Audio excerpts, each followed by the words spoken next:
तर आषाढी वारीमध्ये सुरक्षेसाठी एअर अँब्युलन्सची सुविधा उपलब्ध करून देण्यात आली आहे। लाखो भाविकांच्या उपस्थितीत आपत्कालीन परिस्थिती गंभीर रुग्णांना तातडीने उच्चस्तरीय उपचारासाठी हलवता यावं यासाठी ही विशेष व्यवस्था करण्यात आली आहे। याचा आढावा घेतला आमच्या प्रतिनिधी।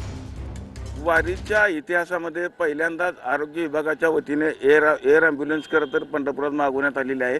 आपण बघू शकतो की आषाढी यात्रेमध्ये लाखोच्या संख्येने भाविक पंढरपूरमध्ये येतात।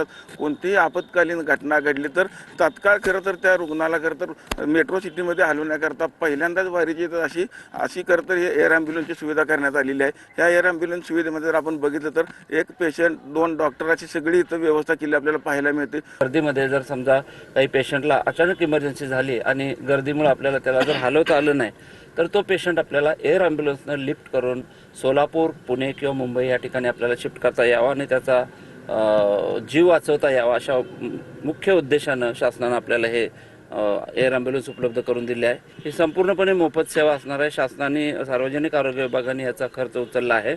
आरोग्यमंत्री श्री प्रकाश आंबेडकर साहेबांचा एकच हेतू होता की या वारी जी आहे ज्याच्यामध्ये लाखो भाविक येतात त्याच्यामध्ये कुठलीही जीवितहानी कुठल्याही वारकऱ्याची होऊ नये, त्याला कुठल्याही प्रकारची गैरसोय होऊ नये आणि जसे आलेत तसे देवाचं दर्शन घेऊन त्यांनी परत आपल्या आपल्या गावी रिटर्न जावं। पंढरपुरातून कॅमेरामॅन विनोद सर, रवी लवेकर, TV9 मराठी।